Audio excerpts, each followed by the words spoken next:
Hello, j'espère que tu vas bien. Bienvenue sur ce nouvel épisode de Better Call Nicolas.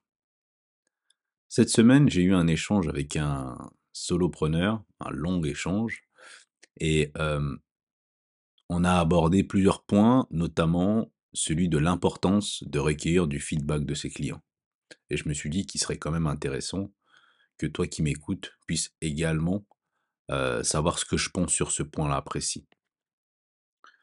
Peut-être que tu t'es déjà demandé comment certaines entreprises réussissent à proposer exactement à leurs clients ce qu'ils veulent, alors que d'autres se plantent. Le secret, s'il y a un secret, il est simple, ils écoutent leurs clients. Et en fait, je vais te montrer dans cet épisode pourquoi il est important de recueillir du feedback, comment le faire de façon efficace et comment l'utiliser pour développer ton business de solopreneur. Petit rappel au cas où tu l'auras oublié. Tu sais que quand on est solopreneur, chaque décision compte. On n'a pas une équipe dédiée, comme je le dis souvent, on n'a pas une équipe dédiée pour valider nos idées ou tester nos hypothèses. Et c'est là que les clients et les prospects deviennent notre meilleur allié. Et pour cela, je vais te donner un exemple. Prenons un exemple simple. Admettons que tu es en ce moment en train de monter une application de gestion du temps. Pour toi, cette application est très bien montée, mais en recueillant le feedback de tes clients, voire tes prospects sur cette application, tu te rends compte que certaines fonctionnalités sont inutiles. Donc là, tu le vois clairement, sans recueillir le feedback de tes clients, pour toi, ton appli est bien monté, tout est utile, et en recueillant le feedback de tes clients, tu te rends compte que certaines fonctionnalités sont inutiles. Et je peux même aller plus loin. Admettons que le but soit que leur, calendrier, peu importe qu'ils utilisent Google ou autre, ne soit pas synchronisé à ton application. Ça peut être quelque chose de «dommageable pour toi», entre guillemets, tu vois? Ce qui fait que sans leur feedback, tu peux passer à côté d'un élément clé et qui pourrait rendre ton produit incontournable, tu vois? Le fait de te débarrasser des fonctionnalités inutiles et aussi le fait d'avoir une application qui, est aussi interopérable, qui peut se synchroniser avec leur calendrier, personnel respectif. Maintenant, en fait, depuis que tu m'écoutes, tu sais les termes que j'utilise. L'importance des feedbacks clients sert notamment à l'adéquation produit-marché. Dans l'exemple que je te donne, tu comprends bien que le feedback de tes clients, toi, solopreneur, peut te permettre d'aligner ton offre avec ce que les clients attendent vraiment. Ça peut aussi t'aider à réduire tes risques pour éviter de gaspiller du temps sur des choses, sur des fonctionnalités inutiles, par exemple, comme je viens de le donner en exemple. Mais surtout, ce qui est un point très important, ça peut aussi te permettre de construire ce qu'on appelle ta fidélité, la fidélité, ta relation avec ton client.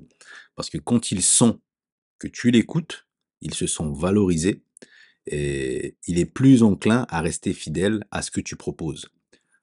Hem, je le dis souvent, il faut aimer ton client et il faut aussi lui faire sentir que tu l'aimes. Et en recueillant son feedback, en lui donnant cette place centrale qu'il a réellement dans ton business, parce que c'est lui qui achète, justement, tu lui montres que tu l'aimes et tu lui fais sentir que tu l'aimes parce que tu prends en compte ses besoins. Donc ton offre et ses attentes peuvent arriver à cette adéquation très élevée et donc profitable pour ton business. Maintenant, parlons de comment collecter du feedback de manière efficace. En fait, il y a ce qu'on peut appeler les méthodes classiques de collecte que tu dois certainement connaître. Ce sont par exemple les sondages en ligne, avec des outils tels que Google Forms ou Typeform. Et en fait, le but de ce sondage en ligne, c'est de poser des questions précises.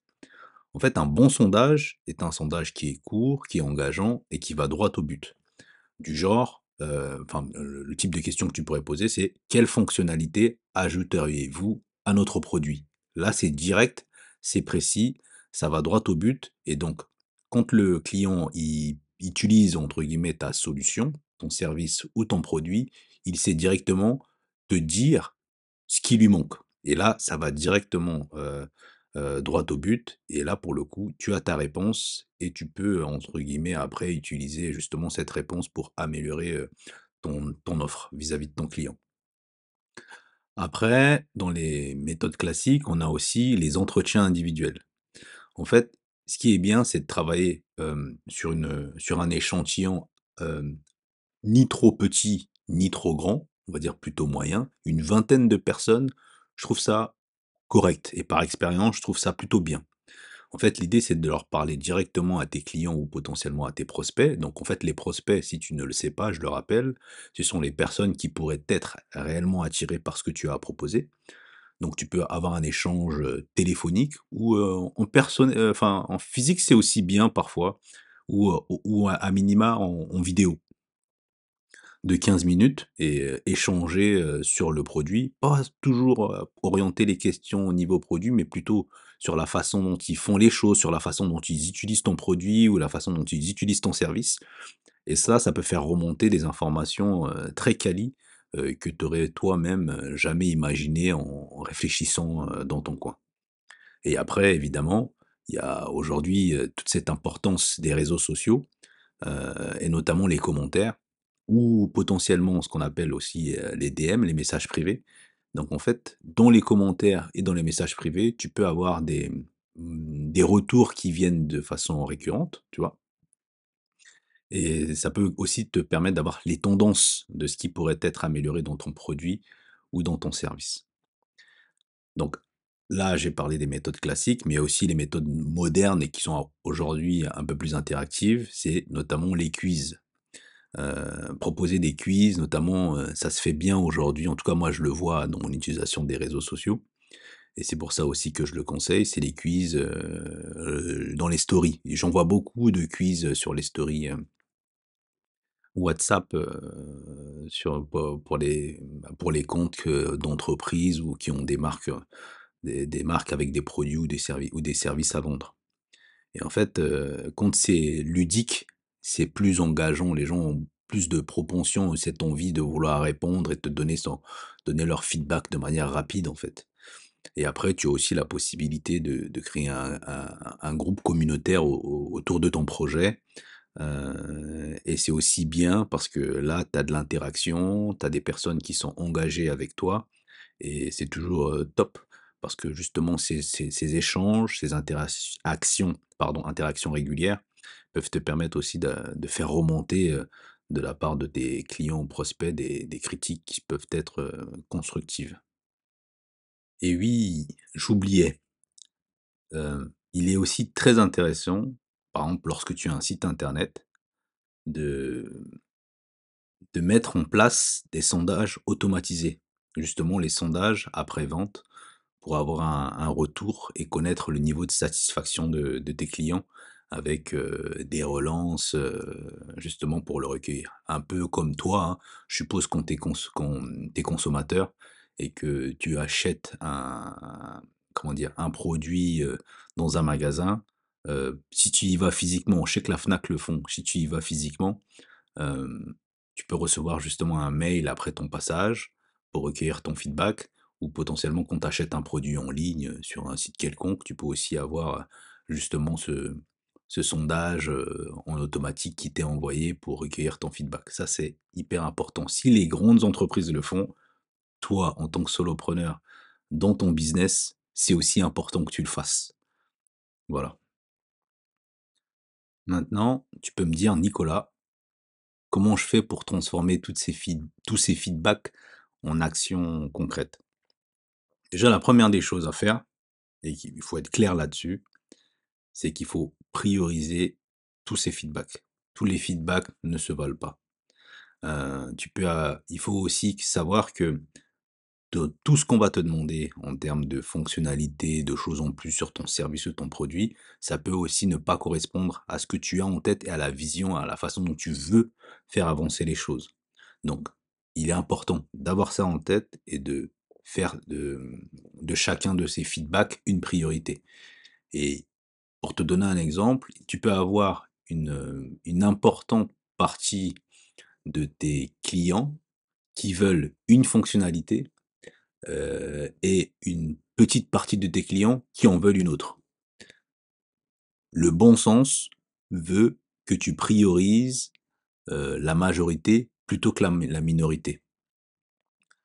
Il faut toujours penser en termes de vente, en termes de croissance. Ça, il faut bien l'avoir en tête parce que c'est un cas qui s'est déjà posé et il faut satisfaire la majorité.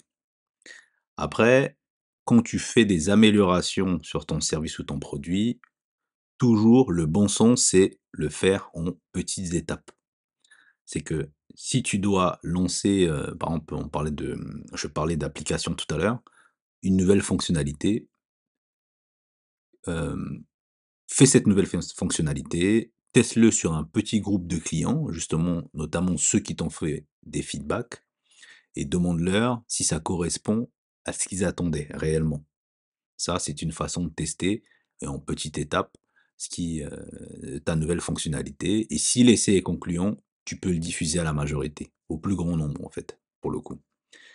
Et surtout, surtout, surtout, lorsque tu fais une amélioration et que ce sont tes clients ou tes prospects qui te l'ont soufflé, il est important de leur communiquer cela. Ça veut dire quoi? Ça veut dire soit leur faire un mail, un message en leur disant: «Chouette, suite à ton feedback, j'ai décidé d'améliorer ceci, j'ai décidé d'améliorer cela».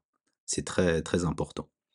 Et l'autre chose qui est aussi très, très, très, très, très importante, c'est que à partir du moment où tu décides de travailler en mode feedback pour développer ton business de solopreneur, tu ne t'arrêtes pas. Il faut que ça soit inscrit dans ta routine. Ça devient comme manger, boire, dormir pour un être humain.